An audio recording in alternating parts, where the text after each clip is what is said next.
네, 과거에 한국의 적십자사 총재를 지내셨던 서영훈 장로님 가정에 또 귀한 이야기가 있습니다.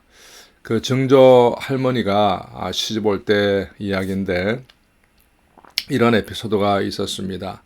그 옛날에는 신랑 신부가 얼굴도 보지 않고 중매쟁이가 맺어주면 결혼 당일에야 서로 얼굴을 보던 그런 시절이 있었죠. 근데 어느 이제 중매쟁이가 와서 말하는데 참 좋은 색시가 있다. 머리도 좋고 너무 똑똑한 그런 참한 색시가 있는데 단 한 가지 흠이라면 뭐가 흠이냐 하면 조금 멀다라는 것이죠. 뭐 그렇게 소개를 하는 것입니다. 먼 것을 제외하고는 한 군데도 흠잡을 데가 없는 색시라는 말이죠. 서씨 집안에서는 먼 거야 뭐가 뭐 흠이 되냐. 그래서 시집 오면 그만인데 그래서 그 색시를 이제 맞아들이기로 결정을 합니다. 그래서 이제 결혼을 했는데 뭐 옛날 결혼을 할 때는 뭐 양쪽에 손을 잡고 고개를 숙이고 있으니까 뭐 문제 없이 이제 결혼을 잘 했죠. 근데 첫날 밤을 이제 지나고 나서 보니까 아니 그 색시가 눈이 먼 장님이었던 것입니다. 그래서 이 서씨 집안에서는 뭐 큰일 난 거죠.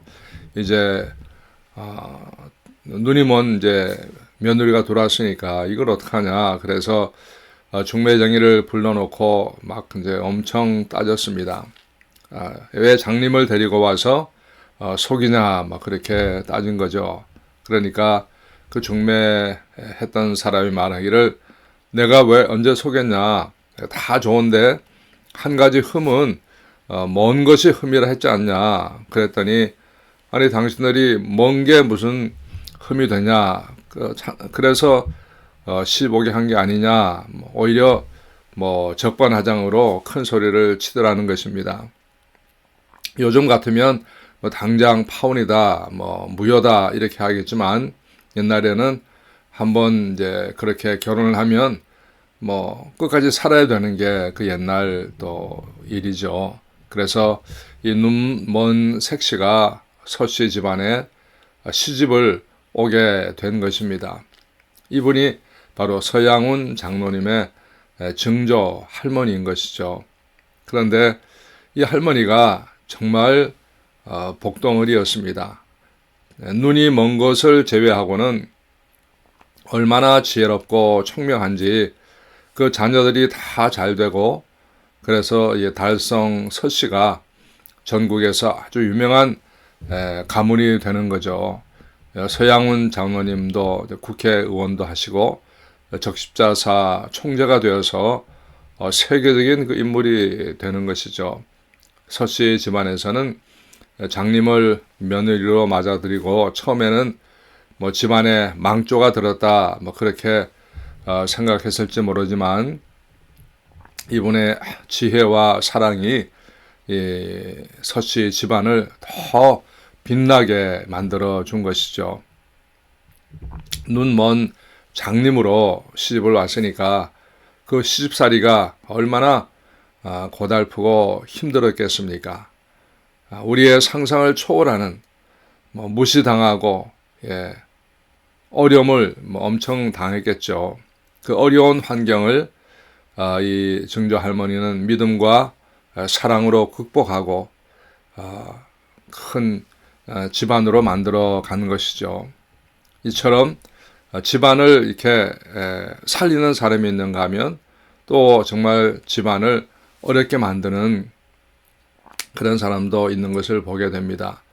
우리가 어릴 적에 부모님들에게 제일 많이 들은 말은 커서 뭐 훌륭한 사람이 되라 뭐 그런 말이었을 것입니다. 지금 부모가 된 입장에서 우리들도 자녀들에게 해주고 싶은 말도 아마 똑같은 말일 것입니다. 뭐 자녀가 커서 부자가 되라 뭐 이렇게 말하는 부모는 없을 것입니다. 뭐 세상에서 출세한다고 해도 인간답지 못한 사람이 되는 것을 바라는 그런 부모는 없을 것입니다. 하나님께서 우리에게 바라시는 것도 마찬가지죠. 훌륭한 신앙인이 되는 것을 위해서 우리를 부르셨을 것입니다.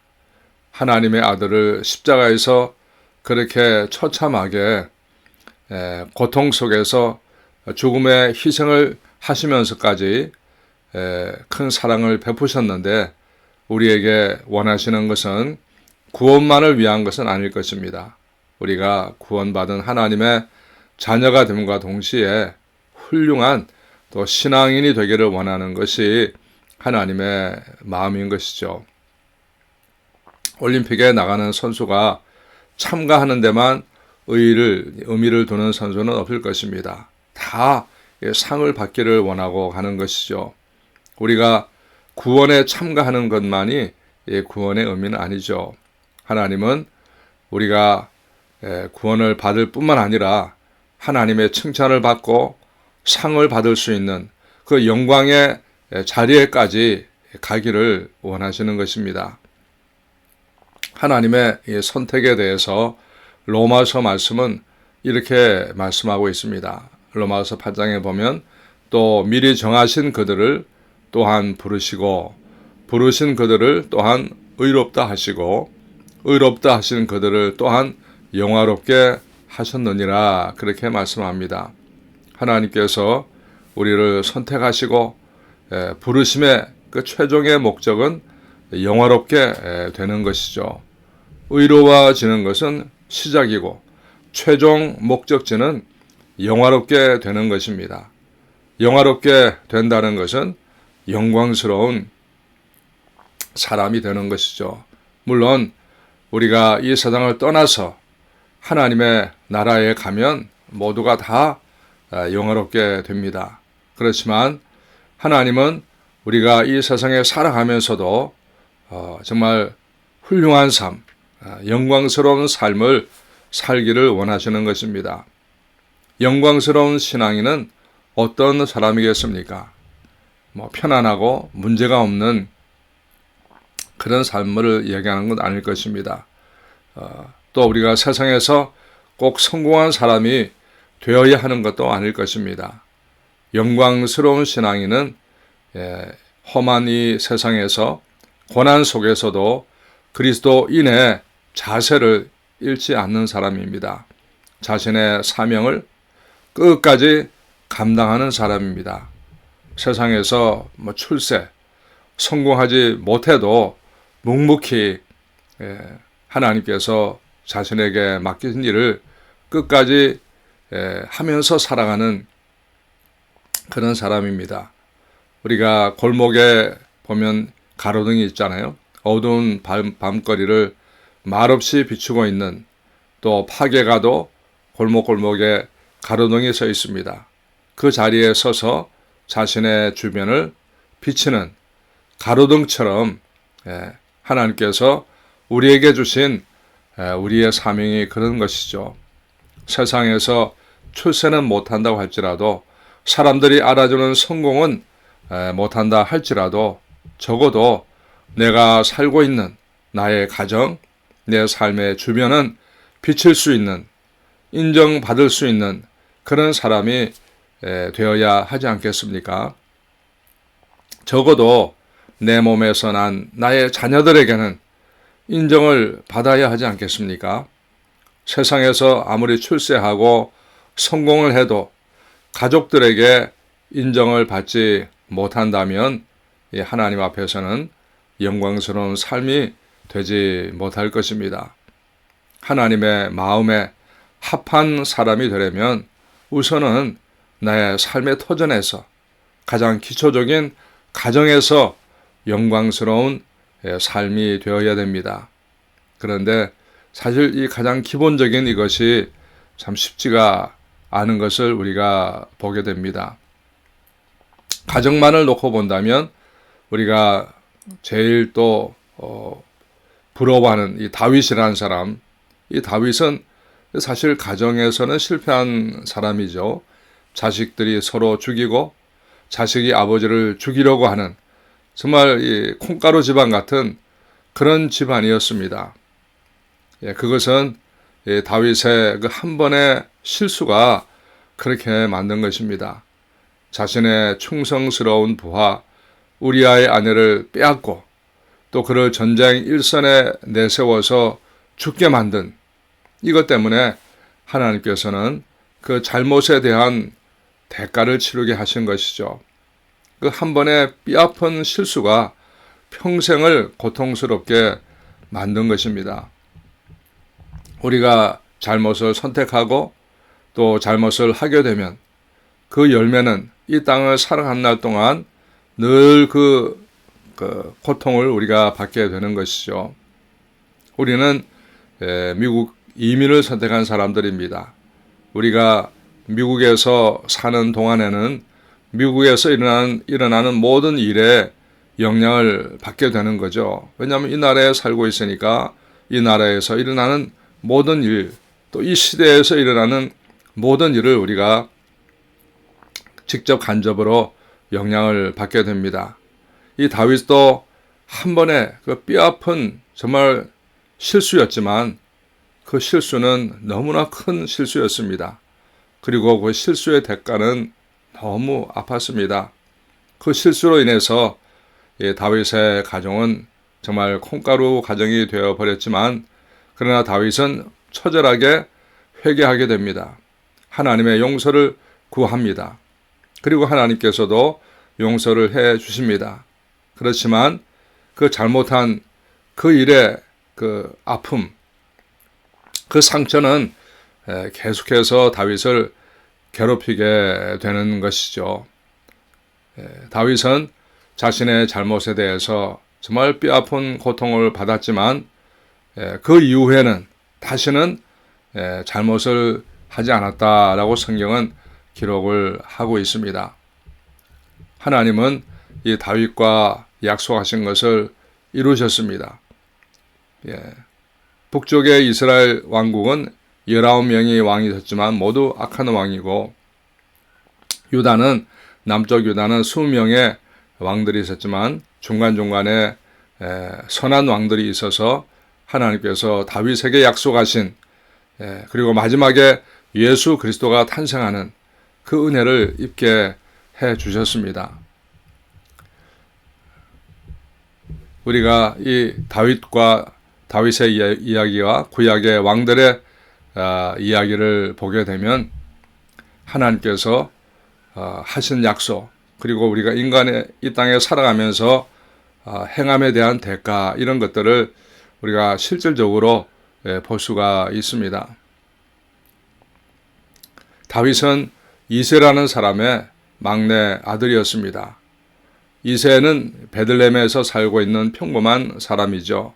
그런데 이런 평범한 집안의 막내 아들로 다윗은 태어나지만 일약 이스라엘의 최고의 왕이 됩니다. 성경에 나오는 위대한 사람들을 보면 이 두 종류가 있습니다. 첫째는 거의 허물이 없이 자신의 관리를 철저하게 잘한 사람들이 있죠. 대표적인 인물로 요셉이나 다니엘 같은 사람입니다. 그 다음에는 허물이 있었음에도 불구하고 뛰어난 장점으로 인해서 허물이 가리워지고 존경받는 그런 사람이 된 분들도 있습니다. 아브라함도 그렇고 다윗이나 베드로나 바울 같은 그런 분들입니다. 이분들은 우리가 다 존경하는 위대한 신앙인들이지만 그러나 그들의 이야기를 보면 그들에게도 큰 허물이 있었던 것을 볼 수가 있습니다. 다윗은 가장 위대한 인물이면서도 또 한편으로는 가장 큰 허물을 가지고 있었던 사람입니다.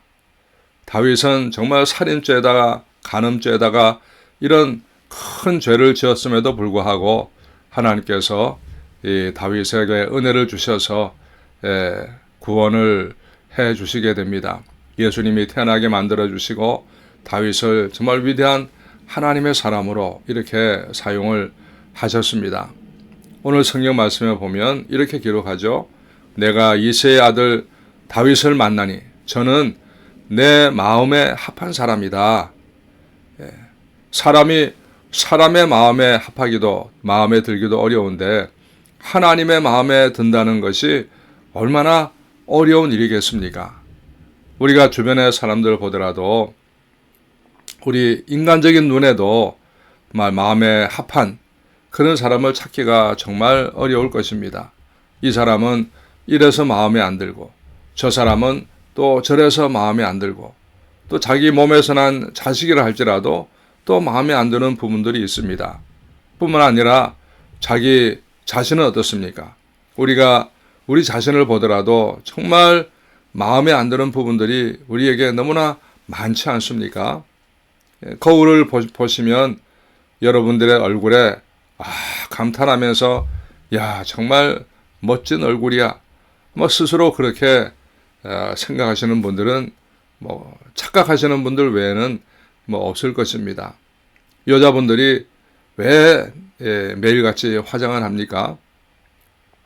화장하지 않은 맨 얼굴이 더 좋다면 누가 구태여 귀찮게 화장을 합니까? 그런데 그렇게 시간을 쓰면서 화장하는 이유는 마음에 안 드는 부분이 있으니까 이것도 칠하고 저것도 칠하고 이래서 이렇게 좀 더 아름답게 보이려고 하는 것 아니겠습니까?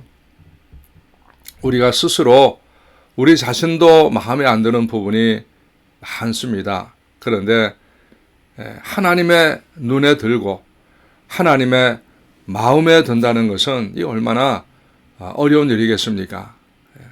그런데 하나님께서 이 다윗같이 큰 잘못을 저지르고 죄를 저지른 사람인데도 하나님의 마음에 합했다라고 말씀하죠. 이것은 참 우리에게 소망을 주는 말씀입니다. 다윗이 만약에 완벽했다면 우리는 포기할 것입니다. 왜냐하면 완벽할 수가 없으니까. 그런데 다윗처럼 살인죄다, 간음죄다, 세상에서는 용서받을 수 없는 그런 큰 죄를 졌는데도 불구하고 하나님께서 그를 사용하셔서 복된 사람으로 만들어 주신 것은 우리 모두에게 다 기회가 있고 우리도 가능성이 있다라고 하는 것을 보여주는 것입니다. 그래서 더 감사한 것이죠. 근데 하나님께서 다윗을 보시면서 어떤 부분이 하나님의 마음에 합했을까? 그것은 다윗의 외모나 배경이 아니라 이 다윗의 마음이었습니다. 다윗의 마음의 씀씀이가 하나님의 마음을 닮은 그런 마음이었다는 것입니다. 다윗의 마음 속에는 하나님을 향한 믿음이 있었습니다. 그리고 하나님을 향한 사랑이 있었습니다. 하나님을 뜨겁게 사랑하는 그 마음이 다윗의 마음 속에 있었습니다. 블레셋이 쳐들어왔을 때 이스라엘 남자들은 전선으로 다 나갔죠. 근데 다윗은 막내가 되어서 나이가 어려서 전쟁에 나가지 않고 집에 있었습니다. 다윗의 아버지 이사는 전쟁에 나간 아들들의 소식이 궁금했습니다. 그래서 다윗에게 먹을 것을 싸서 형들에게 가져다 주고 전쟁 소식도 좀 알아오라고 심부름을 보냅니다. 다윗은 블레셋들과 대치하고 있는 그 이제 장소로 가게 되는데 그때 골리앗이 나와서 소리를 지르고 이스라엘을 모욕합니다. 하나님을 모욕합니다. 그렇게 하나님을 모욕하고 이스라엘을 모욕하는데도 이스라엘 군대는 아무 소리도 못하고 다 고개 숙이고 기가 죽어가지고 벌벌 떨고 있는 그런 모습을 보게 되죠. 다윗은 그때 골리앗이 외치는 소리를 들으면서 마음에서 의분이 솟아오릅니다. 저 곰보다 미련한 놈이 감히 이스라엘의 하나님을 모욕하다니. 이 다윗은 자신은 지금 어리고 이 골리앗은 산더미같이 곰같이 자기보다 몇 배나 큰 몸집을 가진 그런 사람이었지만 하나님의 이름이 모욕당하는 것을 보면서 다윗은 견딜 수 없는 의분이 솟아나는 것입니다. 왜 그런 의분이 솟아났겠습니까? 하나님을 사랑하는 마음이 있었기 때문인 것이죠. 사랑하는 사람이 모욕당하면 누가 가만히 보고 있겠습니까? 하나님의 이름이 모욕당하고 있는데 이스라엘 군대는 벌벌 떨고 있고 다윗은 일어나서 달려나갑니다. 그리고 물맷돌로 골리앗을 쓰러뜨리는 이야기, 우리가 다 알고 온 세상이 알고 있는 이야기 아니겠습니까? 요즘 우리 교회를 보면 이 교회가 세상 사람들에게 놀림감이 되고 있습니다. 교회를 아주 우습게 보고 하고 싶은 말 다 하고 교회를 쥐고 흔들어도 교회는 마치 골리앗 앞에 두려워 떨고 있는 이스라엘 군대처럼 아무 소리도 못하고 벌벌 떨고 있는 것이 현재 우리 교회의 모습 아니겠습니까? 우리가 이런 우리의 모습을 보면 여러분 화가 나지 않습니까? 이것이 다윗의 마음을 가진 사람은 하나님의 나라가, 하나님의 교회가 놀림감이 되면 의분이 솟아야 마땅한 것이죠. 하나님을 향한 다윗의 사랑은 여기에서 끝나지 않습니다. 전쟁에서 승승장구하고 이스라엘의 최고의 왕이 되고 나서 난 다음에도 교만해지지 않았습니다. 자신은 정말 백향목으로 지은 좋은 집에 있고 하나님의 성막은 천막으로 만들어져 있는 것이 늘 가슴이 아팠습니다. 나는 이렇게 좋은 곳에 사는데 하나님의 저는 저렇게 초라하구나. 그것이 늘 마음에 걸려서 다윗은 하나님의 성전을 훨씬 더 멋지게 짓고 싶은 그런 마음이 생깁니다. 그런데 하나님께서 안 된다는 거죠. 너의 마음만 받겠다. 너는 전쟁에서 너무 많은 피를 흘려서 너는 안 돼. 너 아들, 네 아들이 성전을 짓게 하고 너는 준비만 해. 그렇게 하나님은 말씀을 하시는 것이죠. 하나님을 사랑하는 사람은 하나님의 성전도 이처럼 사랑합니다. 왜냐하면 성전은 하나님이 계시는 곳이죠. 물론 하나님이 온 세상에 다 계시지만 이 땅에서 유일하게 하나님의 이름으로 지은 건물은 교회밖에 없잖아요. 하나님의 눈과 귀가 함께하고 하나님 앞에 나와서 기도하는 장소로 공식적으로 하나님께서 인정하신 곳은 하나님의 성전, 교회인 것입니다. 그래서 교회는 건물이지만 일반 건물하고 다른 것이 하나님의 이름으로 모이는, 하나님의 백성들이 모이는 구별된 장소이기 때문에 교회는 귀한 것입니다. 그래서 저는 목회를 하면서 늘 교회에 있었습니다. 새벽에 나오면 저녁에 집에 갈 때까지 그냥 웬만하면 나가지 않고 늘 교회 안에서 머물렀습니다. 제가 그렇게 교회 안에 머물른 이유는 우리 성도들이 우리 목사님은 항상 교회에 있지. 그래서 마음이 교회로 조금이라도 오게 하기 위해서 저는 교회를 그렇게 지킨 것입니다.